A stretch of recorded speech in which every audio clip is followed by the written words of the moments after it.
Everyone. कल हम BSc third year में माइग्रेशन इन फिशेज पढ़ रहे थे, जो कि आपकी यूनिट थर्ड का टॉपिक चल रहा था।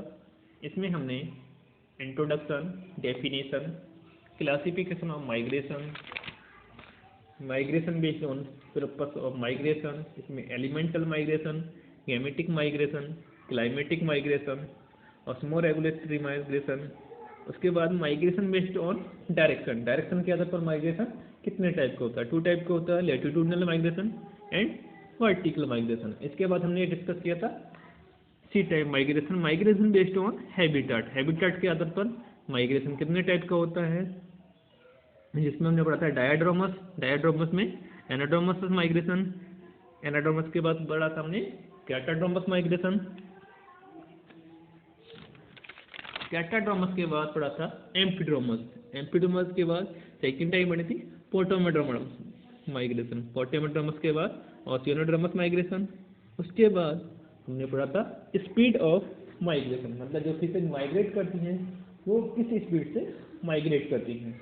इसमें हमने बताया था जो भी फिश का साइज होगा, मान लीजिए किसी फिश का साइज 12 सेंटीमीटर है, तो वो अपने साइज के 3 टाइम्स गति से दौड़ेगी, पर सेकंड गति से दौड़ेगी, मतलब 12 गुणा 3 यानी 36 पर सेकंड स्पीड से दौड़ेगी।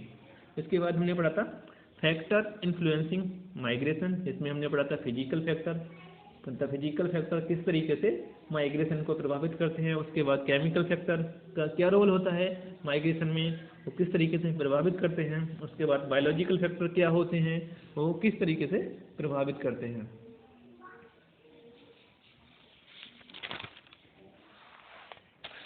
आज हम बात करने जा रहे हैं एडवांटेज ऑफ माइग्रेशन, मतलब माइग्रेशन जो है उसके क्या क्या एडवांटेजेस हैं।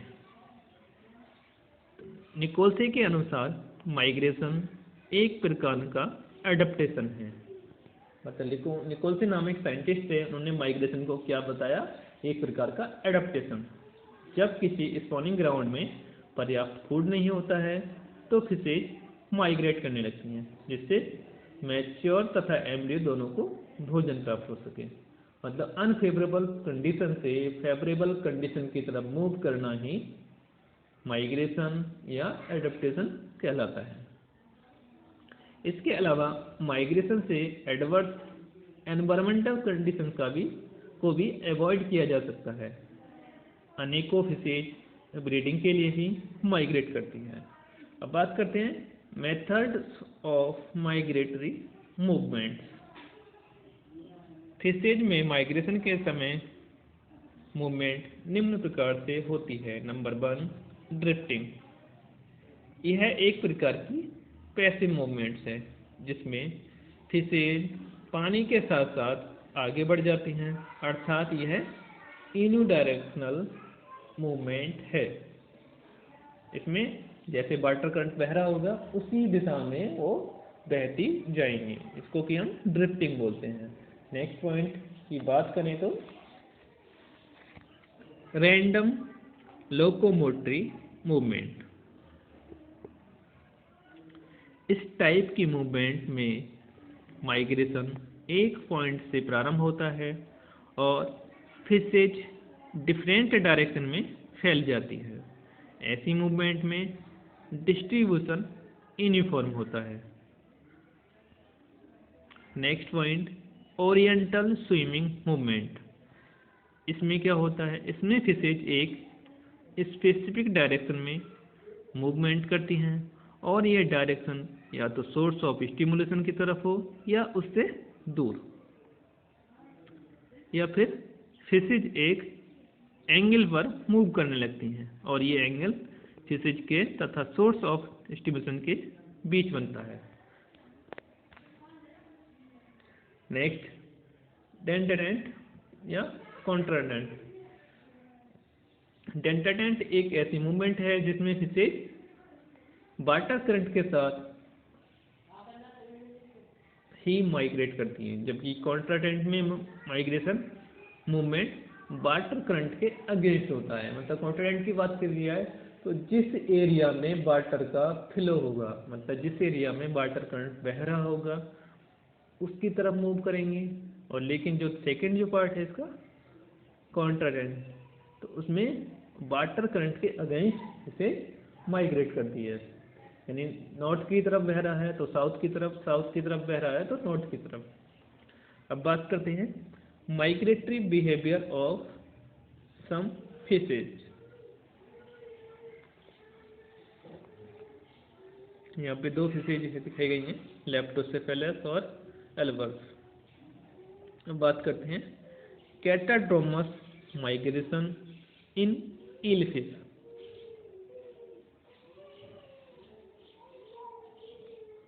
ईल की दो स्पीसीज, एक तो एंगुला वल्गैरिस जो यूरोप के फ्रेश वाटर में मिलती है, और दूसरी एंगुलिया रोस्ट्राटा जो अमेरिका में फ्रेश वाटर में पाई जाती है। ईल फ्रेश फिश में माइग्रेशन 1922 में स्मिथ द्वारा देखा गया था। ईल फिश में लाइफ हिस्ट्री में दो डिस्टिंक्ट अवस्था होती हैं जो एक दूसरे से मॉर्फोलॉजिकली डिफरेंट होती हैं। यह येलो कलर्ड ईल्स जो फीडिंग तथा स्पॉनिंग स्टेज को प्रदर्शित करती हैं, और दूसरी मेटेलिक सिल्वर कलर्ड ईल्स जो केवल ब्रीडिंग फेज को दर्शाती हैं। जैसे ही शरद ऋतु आती है वैसे ही कई सारी yellow eels metallic silver colour की होकर स्पॉनिंग ग्राउंड की तरफ जाने के लिए तैयार हो जाती हैं। उनकी फीडिंग बंद हो जाती है, आँखों का साइज बढ़ जाता है, उनके लिप्स पतले हो जाते हैं, उनका स्नॉट शार्प हो जाता है, एलिमेंट्री कैनाल सिकुड़ने लगती है और गोनट्स फुल्ली मैच्योर्ड हो जाते हैं। बात कर मतलब अगर किसी ईल फिश को मूवमेंट करनी होती है या माइग्रेशन करना होता है तो इसमें क्या होता है, नेचुरली जब इमेच्योर से ये मैच्योर कंडीशन में पहुंचती हैं या इमेच्योर स्टेज से मैच्योर स्टेज में पहुंचती हैं तो उसमें इनके जो कलर है वो चेंजेबल हो जाता है, चेंज हो जाता है। इमेच्योर होता है येलो कलर्ड, इस समय ये फीडिंग कर रही होती हैं, जब इनकी अपने होम ग्राउंड में रह रही होती हैं तब इनकी बॉडी का जो स्किन का कलर होता है येलो होता है। लेकिन जैसे ही ये मैच्योर हो जाती हैं तो इनमें गोनट्स डेवलप हो जाते हैं जो कि रिप्रोडक्शन के लिए मोस्ट रेस्पॉन्सिबल होते हैं। तब इनकी स्किन का कलर कैसा हो जाता है, सिल्वर। तो उससे इनको आसानी से पहचाना जा सकता है कि ये माइग्रेशन के लिए तैयार हैं या नहीं तैयार हैं। मतलब जिनका कलर येलो से सिल्वर हो गया वो माइग्रेशन के लिए एकदम तैयार हो जाती हैं। इनकी जो आंखें हो जाती हैं उन साइज में बढ़ जाती हैं तथा एलिमेंट्री कैनाल इनकी रिड्यूस हो जाती है। रिड्यूस से मतलब सिकुड़ जाती है। सिकुड़ क्यों जाती है, क्योंकि जब इनको माइग्रेशन करना होता है तो फीडिंग बंद करनी होती है। क्योंकि जब इंसान जाता है कहीं तो वो जैसा घर पर खाता रहता है पूरे दिन भर तो रास्ते में नहीं मिल पाता, तो इनमें नेचुरली इनकी एलिमेंट्री कैनाल रिड्यूस हो जाती है। उस दौरान ये अपने बॉडी के अंदर जो फैटी एसिड्स हैं या फैट्स हैं उनको रिस्टोर कर लेती हैं, जो इनकी लिए एनर्जी प्रोड्यूस करती हैं, एनर्जी उत्पन्न करते हैं, जिसके द्वारा ये आसानी से मूव करती हैं। इसके बाद सिल्वरी ईल्स नदियों से समुद्र की ओर जाती हैं और 4500 से लेकर 6000 किलोमीटर की दूरी तय करती हैं और वेस्टर्न अटलांटिक में अपने ब्रीडिंग ग्राउंड तक पहुंचती हैं। यहीं पर वे सरफेस से लगभग 5000 मीटर नीचे अंडे देती हैं। मतलब जो वाटर की सरफेस है उसके 5000 नीचे 5000 मीटर नीचे एग्स देती हैं। एग देने के बाद उनकी डेथ हो जाती है।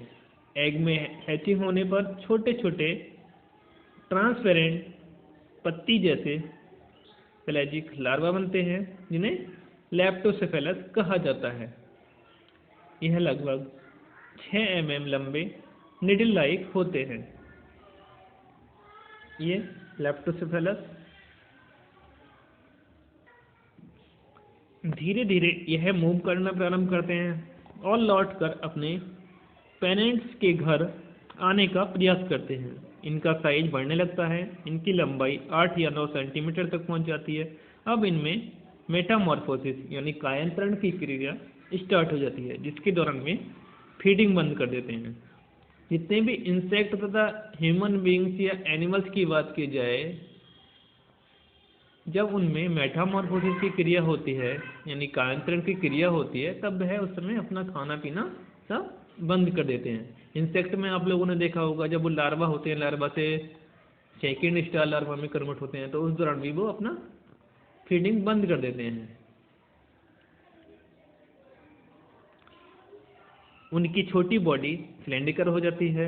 अब उन्हें एल्बर्ट्स या ग्लासील्स कहा जाता है। एल्बर्ट्स या ग्लासील्स मतलब इनकी बॉडी होती है एक ग्लास के समान चमकीली होती है। जब यह एल्बर्ट्स 3 वर्ष की आयु पर पहुंचते हैं तो वह काफ़ी बड़ी संख्या में नदियों में उतरने लगते हैं और इसके बाद ऐसे स्थानों पर पहुंचते हैं जहां उनमें फीडिंग हो सके तथा वे वृद्धि कर सकें। मैच्योर होने पर वे फिर से सिल्वर एज में बदल जाते हैं और एक बार फिर से मूवमेंट प्रारंभ कर देते हैं। अगर एडल्ट सिल्वर एज की बात करें तो यह कुछ इस तरीके से दिखती है। इसमें स्नाउट होता है। स्नाउट के बाद इसका जो एब्डोमिनल रीजन होता है यानी ट्रंक वाला रीजन होता है, उसके बाद एंड की तरफ ये आइदर साइड विंग्स का एक फोल्ड होता है जिसके द्वारा ये तैरते हैं। तो आज हमने माइग्रेशन इन फिशेज में advantage of migration, method of migration, migratory movement जिसमें drifting, random, locomotive movement, oriental swimming movement, denatant and contranatant, migratory behavior of some fishes, Catadromous migration in eelfish,